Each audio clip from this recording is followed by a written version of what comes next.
नमस्कार सभी को। आज हम भौतिक और रासायनिक परिवर्तन के बारे में अध्ययन करेंगे। ये भौतिक और रासायनिक परिवर्तन जो होते हैं वो क्या होते हैं, इनमें क्या अंतर होता है, ये किस प्रकार से होते हैं और इनके उदाहरण क्या हैं, तो इसके बारे में भी समझेंगे।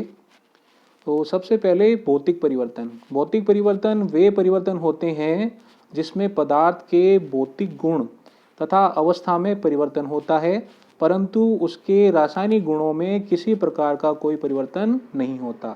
तो भौतिक परिवर्तन जो होता है उसमें पदार्थ के भौतिक गुणों में, पदार्थ की अवस्था में परिवर्तन होता है, लेकिन उनके पदार्थ के जो रासायनिक गुण जो होते हैं उसमें किसी प्रकार का कोई परिवर्तन नहीं होता। तो ये भौतिक परिवर्तन होता है। इसके साथ साथ भौतिक परिवर्तन में परिवर्तन का कारण हटाने पर पुनः मूल पदार्थ प्राप्त होता है। इसका मतलब ये है कि मान लीजिए कोई पदार्थ है, उसमें भौतिक परिवर्तन होकर उसमें उसके उसके भौतिक अवस्था में परिवर्तन हुआ है, उसमें कोई भौतिक परिवर्तन हुआ है। तो जब उस परिवर्तन का जो मुख्य कारण जो होता है उसको जब हटा दिया जाता है तो हमें पुनः मूल पदार्थ, जो आरंभ में जो पदार्थ था वो हमें पुनः प्राप्त हो जाता है। यानी कि भौतिक परिवर्तन जो होते हैं वो उत्क्रमणीय प्रकार के परिवर्तन होते हैं, यानी कि दोनों दिशाओं में ये चलते हैं, दोनों दिशाओं में ये हो सकते हैं। उदाहरण के लिए जैसे जल जो होता है, जो कि द्रव अवस्था है, पानी को गर्म करने पर वह गैसीय अवस्था वाष्प में बदल जाता है। पानी को गर्म करने पर वो भाप में बदल जाता है, और पानी या जल को ठंडा करने पर वह ठोस अवस्था बर्फ में परिवर्तित हो जाता है। तो इसमें देखो, पदार्थ की भौतिक अवस्था में परिवर्तन हो रहा है, तो इसे भौतिक परिवर्तन कहते हैं। और भौतिक परिवर्तन को एक उदाहरण से और हम समझते हैं। हम पानी का उदाहरण लेते हैं, जल का लेते हैं, जो कि द्रव अवस्था है।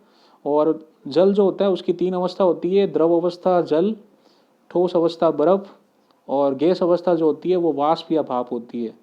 जब जल को ठंडा किया जाता है तो जल जो होता है वो बर्फ में बदल जाता है, और जब बर्फ को गर्म किया जाता है तो वो वापस जल में परिवर्तित हो जाता है। और फिर जल को जब हम गर्म करते हैं तो वह वाष्प में या भाप में बदल जाता है, और जब हम वाष्प को ठंडा करते हैं, जिसको हम संघनन भी कह सकते हैं, संघनन क्रिया कहते हैं इसको, तो वाष्प को या भाप को ठंडा करने पर वह वापस जल में परिवर्तित हो जाता है। इस प्रकार से इस उदाहरण में ठोस, द्रव और गैसीय अवस्था जो होती है उसमें आपस में परिवर्तन होता है। और ये परिवर्तन जो है वो उत्क्रमणीय प्रकार का है, यानी कि इस दिशा में भी हो रहा है और इस दिशा में भी हो रहा है, इस दिशा में भी हो रहा है और वापस इस दिशा में भी हो रहा है। तो भौतिक परिवर्तन जो होते हैं वो उत्क्रमणीय प्रकार के परिवर्तन होते हैं, यानी कि दोनों दिशाओं में ये हो सकते हैं। भौतिक परिवर्तन के कुछ अन्य उदाहरण हैं: लोहे का चुंबक बनना, नौशादर या अमोनियम क्लोराइड जो होता है उसका उदर्वपातन होना, शक्कर का पानी में विलय होना आदि जो होते हैं वो भौतिक परिवर्तन के उदाहरण हैं। भौतिक परिवर्तन के गुण। भौतिक परिवर्तन में पदार्थ के केवल भौतिक गुणों यथा अवस्था, जैसे कि तीन अवस्थाएं होती है: ठोस अवस्था, द्रव अवस्था, गैस अवस्था, रंग, गंध आदि जो भौतिक गुण जो होते हैं उनमें परिवर्तन होता है। परिवर्तन का कारण हटाने पर पुनः आरंभिक पदार्थ प्राप्त होता है।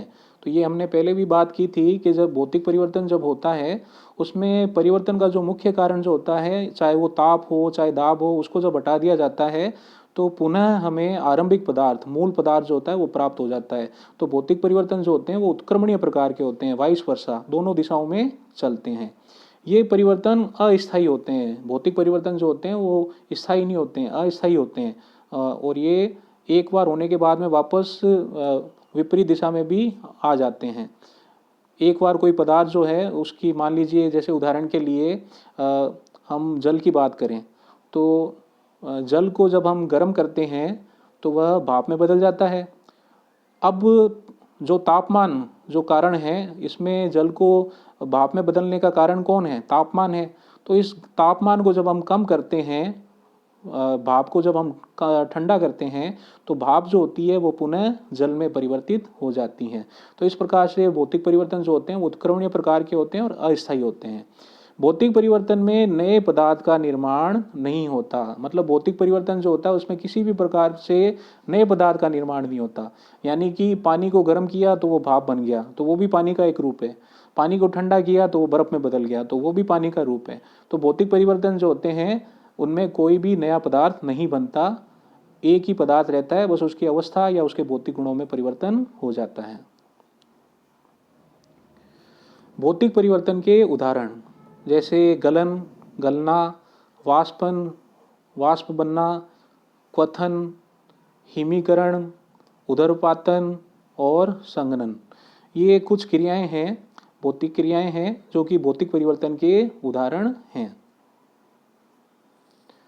अब हम रासायनिक परिवर्तन के बारे में बात करेंगे। भौतिक परिवर्तन से रासायनिक परिवर्तन जो होता है वो एकदम अलग होता है। ये वे परिवर्तन होते हैं जिसमें पदार्थ के रासायनिक गुणों तथा संगठन में परिवर्तन होता है तथा नया पदार्थ बनता है। मतलब रासायनिक परिवर्तन में क्या होता है, पदार्थ जो होता है उसके रासायनिक गुणों में परिवर्तन हो जाता है, उसकी जो संरचना होती है, संगठन जो होता है उसमें परिवर्तन हो जाता है और हमें नए पदार्थ की प्राप्ति होती है। रासायनिक परिवर्तन होने पर परिवर्तन का कारण हटाने पर आवश्यक नहीं कि आरंभिक पदार्थ प्राप्त हो जाए। साधारणतया रासायनिक परिवर्तन जो होते हैं वो अनुत्क्रमणीय प्रकार के होते हैं, यानी कि ये दोनों दिशाओं में वाइस वर्सा स्थिति में नहीं होते, यानी कि ये अनुत्क्रमणीय प्रकार के होते हैं। और ये मतलब कि परिवर्तन का कारण जब हम हटा देते हैं, जैसे कि भौतिक परिवर्तन में हुआ था, परिवर्तन का कारण हटाने पर वापस हमें आरंभिक पदार्थ या मूल पदार्थ प्राप्त हो जाता है। लेकिन रासायनिक परिवर्तन में परिवर्तन का कारण हटाने पर हमें आरंभिक पदार्थ या मूल पदार्थ जो होता है वो प्राप्त नहीं होता। यानी कि रासायनिक परिवर्तन जो होते हैं वो अनुत्क्रमणीय प्रकार के होते हैं, रासायनिक परिवर्तन जो होते हैं वो स्थायी प्रकार के होते हैं।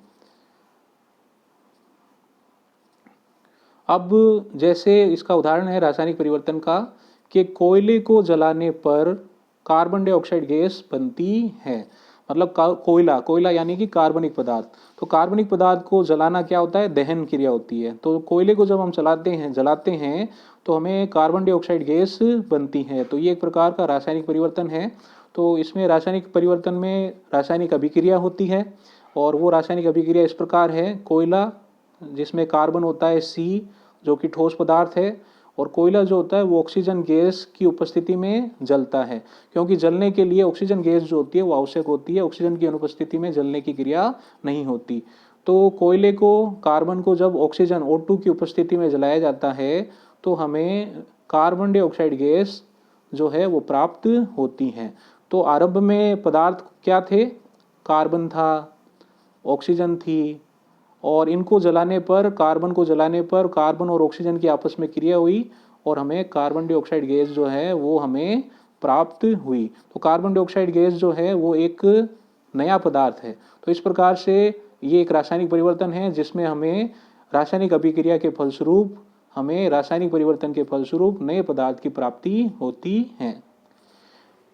यहाँ कार्बन ऑक्सीजन की क्रिया से नए रासायनिक संगठन वाला पदार्थ कार्बन डाइऑक्साइड गैस CO2 बनता है तथा इस अभिक्रिया में CO2 से पुनः कोयला प्राप्त नहीं किया जा सकता।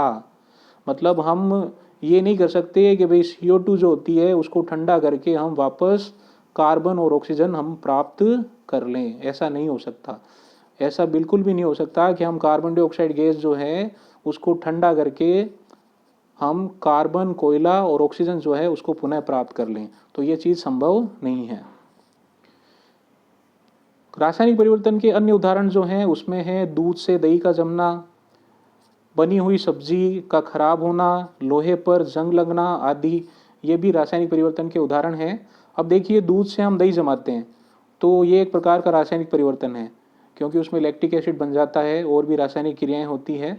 लेकिन हम जमे हुए दही से वापस दूध नहीं बना सकते हैं। क्यों? क्योंकि ये रासायनिक परिवर्तन है और ये अनुत्क्रमणीय प्रकार का होता है और ये स्थायी प्रकार का होता है, यानी कि एक बार ये परिवर्तन हो गया तो वापस हमें मूल पदार्थ प्राप्त नहीं हो सकता।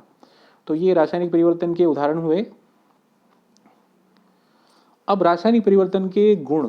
रासायनिक परिवर्तन के फलस्वरूप बनने वाला पदार्थ रासायनिक गुणों व संगठन में आरंभिक पदार्थ से पूर्णतया भिन्न होता है।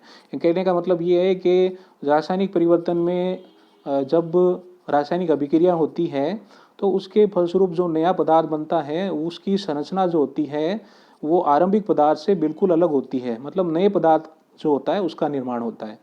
दूसरा, सामान्यतः पुनः आरंभिक पदार्थ जो होता है वो प्राप्त नहीं किया जा सकता। इसके बारे में भी हमने पढ़ा था कि रासायनिक परिवर्तन से जो हमें नया पदार्थ बनता है तो परिवर्तन के कारण को हटाने के पश्चात भी हमें पुनः मूल पदार्थ या आरंभिक पदार्थ जो होता है वो प्राप्त नहीं होता। रासायनिक परिवर्तन जो होते हैं वो स्थायी प्रकार के होते हैं और रासायनिक परिवर्तन में नए पदार्थ का निर्माण होता है। तो ये रासायनिक परिवर्तन के गुण हो गए, जिसमें रासायनिक परिवर्तन जो होते हैं वो स्थायी प्रकार के होते हैं और साथ ही साथ अनुत्क्रमणीय प्रकार के भी होते हैं।